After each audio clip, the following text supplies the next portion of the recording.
Okay, I'd like to talk for just a couple of minutes about what belief negotiation is. This is a term I didn't invent it. I found it in some anthropology books. Apparently, in some cultures, people actually negotiate beliefs at some level. I didn't follow up on it. Anyway, my application of the term is that, well, let's start at the beginning. I'm sure that there are a few things you'd like to change about your life. Everybody would like to change a few things. Some of us would like to change some fairly aggressive things about our lives. I'm talking more money, less hassle, much larger house. You know, all the usual suspects. A beautiful body, a beautiful mind, a beautiful mate to appreciate all of this with you. These are the things that I would like, and most people would like. So, what has that got to do with the price of eggs? Well, information is emerging that shows how important our beliefs are in the kind of reality we create for ourselves. The simplest way to explain this is, if you think of beliefs as a big lens, and if you think of our reality creation energy flowing through the lens of our beliefs and creating the reality that we experience, the beliefs have a very important role. They enormously influence the kind of reality that is projected through our lens. We all have this power. Everybody creates their own reality. This is your basic Sethian, you create your own reality dogma we're talking about here. But it's very helpful to understand the importance of beliefs in that process. And what I have discovered with the help of Chris Chronicles fame, and also Bashar and Elias and Abraham and the whole gang. Anyway, what I have discovered is that it's possible to negotiate with a belief.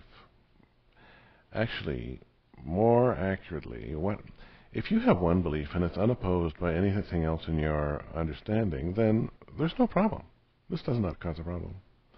It's when you have a belief that this is this, and you have another belief that this is this, and they're not the same. It's like taking the two ends of a magnet that don't go together and trying to push them together. That is what causes the perturbations in the force, the problems, the difficulties, the pain, the angst, the separation, on it goes.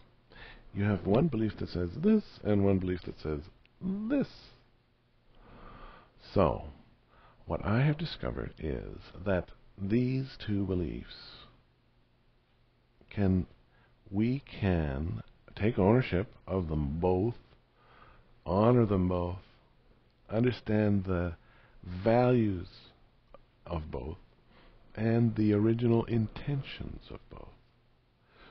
We can own all that, and then from that state of knowing totally and owning totally these two different realities, really, we can negotiate a mutually beneficial reality. In other words, a new reality that involves perhaps new behavior and new action in the world, perhaps even a slightly new belief. But basically, it takes the values of this belief and the intentions of this belief and the values and intentions of both beliefs. We use our creativity to figure out a scenario where both can be fulfilled. And since we have enormously increased understanding and power and vision from the perspective of 2009, we're able to do that in many, many cases. I actually have a challenge out. And the challenge is that no matter what belief you may have, what belief you think you may have, I can help you discover an influence of that core belief that aligns with your values. The reason I can do that is that what most people think of as their beliefs are actually the influences of their beliefs.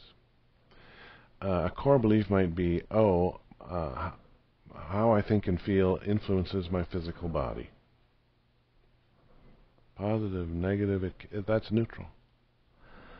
If I think and feel this way, then it will have these kinds of effects on my body.